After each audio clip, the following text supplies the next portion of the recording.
몇 년 전 한 여름밤, 어느 젊은 대학생 수지는 교외에 있는 작은 마을로 여행을 떠났다. 그녀는 매일 바쁜 도시 생활에 지쳐 있었고 조용하고 평화로운 시간을 보내고 싶었다. 마을에 도착했을 때 주변은 고요했고 어디선가 들려오는 산들바람 소리만이 그녀를 맞이했다. 수지는 인터넷에서 찾아본 작은 펜션에 머물기로 했다. 그 펜션은 숲 가운데 위치해 있었고 주변은 울창한 나무들로 가득했다. 그녀는 펜션에 도착해 짐을 풀고 마을 여기저기를 산책하며 오후를 보냈다. 날이 저물어가면서 수지는 펜션으로 돌아왔다. 그녀는 왜인지 모르게 조금 소름이 돋는 기분이 들었지만 피곤함에 그저 기분 탓이라며 무시하기로 했다. 밤이 깊어갈수록 펜션의 오래된 나무 바닥에서 삐걱거리는 소리가 들려오기 시작했다. 수지는 그런 소리들에 익숙치 않았기에 약간 불안감이 느껴졌지만 이내 잠에 들었다. 한밤중 수지는 갑작스러운 소리로 깼다. 누군가 문을 두드리는 소리가 들렸던 것이다. 그녀는 침대에서 일어나 조심스레 문 쪽으로 다가갔다. 밖을 내다보니 아무것도 보이지 않았다. 어둡고 조용한 밤이었다. 그녀는 다시 침대로 돌아와 잠을 청했지만 잠시 뒤 같은 소리가 또 들렸고 이번엔 더 크게 그리고 분명히 두드려졌다. 그녀는 두려움에 떨면서도 호기심이 발동했다. 그리하여 최대한 조심스럽게 문을 열어보았다. 문 앞에는 작은 쪽지가 놓여 있었다. 쪽지에는 절대로 밖으로 나가지 마세요 라고 적혀 있었다. 그녀는 그 쪽지를 들고 방에 들어와 문을 걸어 잠갔다. 불안감이 그녀의 폐부 깊숙이 스며드는 느낌이었다. 이길 아침, 수지는 밤새 꾼 꿈이 악몽일 뿐이라고 스스로를 타일렀다. 그녀는 아침 식사를 하러 근처에 있는 작은 카페에 갔다. 그리고 그곳에서 그녀는 현지인 한 사람을 만나게 되었다. 그 남자는 이 지역에 대해 이야기해주며 무심코 그 펜션은 밤에 이상한 일들이 발생한다고 하더군요 라고 말했다. 수지는 남자에게 어젯밤 문두드림과 쪽지의 이야기를 해주었다. 남자는 심각한 표정이 되어 조용히 말했다. 오래전 그 펜션 근처에서 이상한 사건들이 많이 일어났어요. 몇몇 사람들이 실종되기도 했죠. 여기까지 이야기를 들은 수지는 긴장이 극에 달했다. 그녀는 여행을 더 이상 계속할 수 없겠다 싶었고 서둘러 짐을 싸서 마을을 떠나기로 결심했다. 그녀는 펜션으로 돌아와 짐을 챙기기 시작했다. 그리고 주인에게 열쇠를 반납하기 위해 로비로 내려갔을 때 그녀 앞에는 그녀가 여태까지 본 적 없는 중년의 남자가 서 있었다. 두려움에 빠진 그녀에게 남자는 미소를 지으며 말했다. 밤새 잘 지내셨나요? 사실 제가 쪽지를 남긴 사람입니다. 이 펜션은 저주받은 곳이라 사람들에게 경고해야 했죠. 수지는 차가운 땀을 흘리며 그곳을 떠날 채비를 서둘렀다. 그녀는 미지의 흐릿한 공포와 신비한 경고 속에서 거리로 나섰고 마을을 벗어나자마자 다시는 이곳에 돌아오지 않으리라 다짐했다. 그리고 영원히 잊을 수 없는 그 여름밤의 오싹함을 마음속 깊이 새기며 도시로 돌아갔다. 그 후로 수지는 친구들과 매년 여름이 오면 그 이야기를 공유했고 그 이야기가 직접적인 공포 경험인지 아니면 단순히 꿈인지에 대한 부분은 열린 결말로 남았다고 한다. 시간이 흐를수록 그 일은 사람들의 입을 통해 전설이 되었고 수진의 모험은 그렇게 전해져 내려왔다. 두 번째 이야기, 이 이야기는 어느 한적한 농촌 마을에서 시작된다. 마을은 산으로 둘러싸여 있고 인구는 채백 명이 되지 않는 작은 공동체였다. 이 마을 사람들은 대체로 친근하고 인심이 좋았지만 마을 주변을 둘러싼 숲에 대한 이상한 소문이 있었다. 숲 깊은 곳에는 누구도 들어가지 않는 폐가가 하나 있고 그곳을 방문한 사람들은 무언가 불길한 것을 경험했다는 이야기였다. 작은 마을을 벗어나지 못했던 젊은 청년 준호는 도시로 나가고 싶은 마음이 굴뚝 같았다. 하지만 마을 어귀에서 농사를 짓는 부모님을 두고 떠날 수가 없었다. 그러던 어느 날 소문으로만 들었던 그 폐가를 직접 본 친구 철수가 마을을 떠난다는 소식을 들었다. 철수는 폐가에서 겪은 일에 대해 입을 다물었지만 그곳을 다녀온 이후로 불안해하며 갑작스레 이사를 결심했다. 친구의 돌연한 이사 소식에 신경이 쓰이던 준호는 어느 날 밤 숲속 폐가를 찾기로 마음먹었다. 사람들은 모두 그 집에 대해 무서운 이야기를 했지만 준호는 단순한 헛소문일 거라고 생각했다. 그는 달빛을 의지해 숲으로 들어갔고 얼마 지나지 않아 폐가에 도착했다. 폐가는 생각보다 더 낡고 허물어져 있었다. 문은 삐걱거리는 소리를 냈고 창문은 금이 간 채로 방치되어 있었다. 준호는 주위를 둘러보며 아무것도 아닐 거라고 자신을 다독이며 집 안으로 발을 들였다. 방 안은 먼지와 곰팡이 냄새로 가득 차 있었고 오래된 가족 사진들이 흩어져 있었다. 그러다 준호는 거실 한쪽 구석에서 다락방으로 이어지는 낡은 사다리를 발견했다. 호기심에 사로잡힌 그는 그 사다리를 타고 다락으로 올라갔다. 다락방에는 그리 크지 않은 상자가 있었다.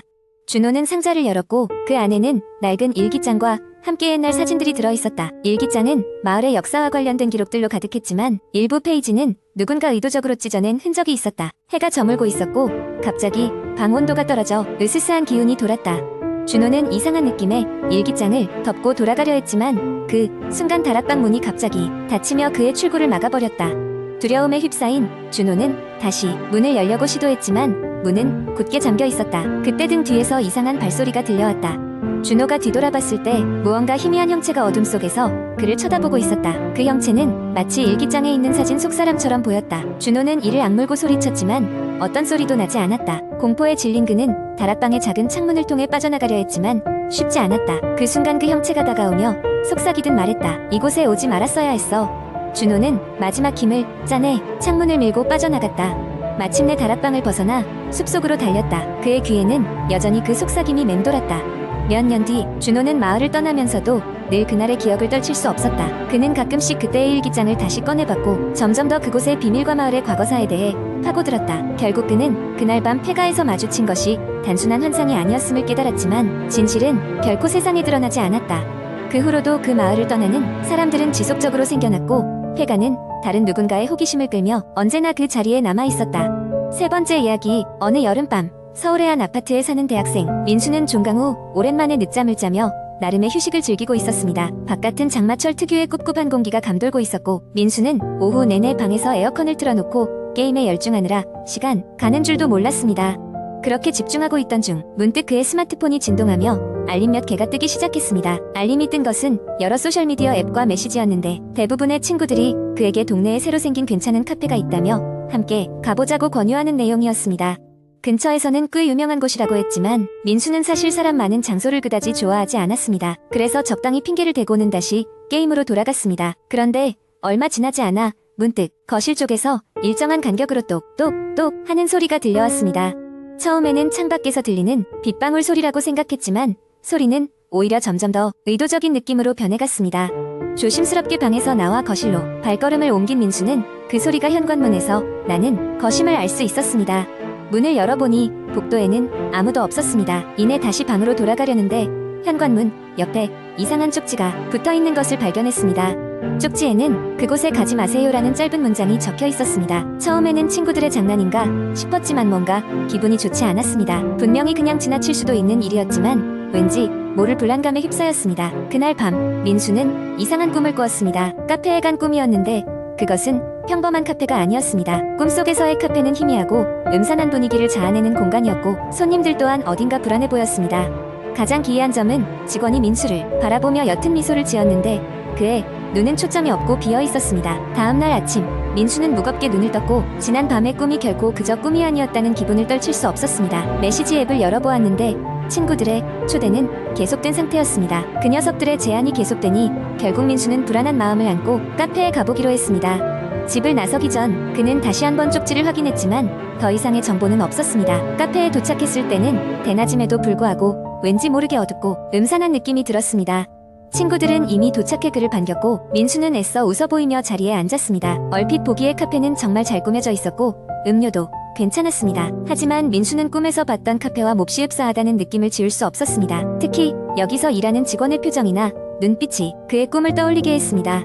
시간이 흐르고 친구들과의 대화로 어느 정도 경계가 풀린 듯했지만 민수의 머리 한구석에는 여전히 불안감이 남아 있었습니다. 그는 어느덧 저녁 시간이 가까워졌고 슬슬 자리를 떠야겠다고 판단했습니다. 친구들과 작별 인사를 한 후 일어나려는 찰나 그 직원이 다가와 민수에게 물었습니다. 뭔가 잃어버리신 건 없으세요? 그 순간 민수는 등줄기가 서늘해지는 것을 느꼈습니다. 그는 아무런 대답도 하지 못했고 직원은 조용히 미소 지으며 그의 주머니를 가리켰습니다. 민수가 호주머니를 뒤적여보니 쪽지가 있었습니다. 이전의 쪽지와 똑같은 문구가 적혀 있었습니다. 그곳에 가지 마세요. 민수는 직원에게 재빨리 돌아보았지만 그 자리에는 아무도 없었습니다. 당황한 채 카페를 나와 거리로 내달렸고 뒤에서 들려오는 말소리는 그 정체를 알 수 없었습니다. 그렇게 집으로 돌아온 민수는 그날의 일을 친구들에게 말하지 않기로 결심했습니다. 더 이상 쪽지는 나타나지 않았지만 그 후로 민수는 혼자서 카페를 방문하는 일은 없었습니다. 이 이야기는 단순한 우연이었을까요? 아니면 민수가 알지 못하는 무언가가 작용했던 것일까요? 민수는 지금도 그날을 생각하면 이후 모를 주위를 두리번거리곤 합니다.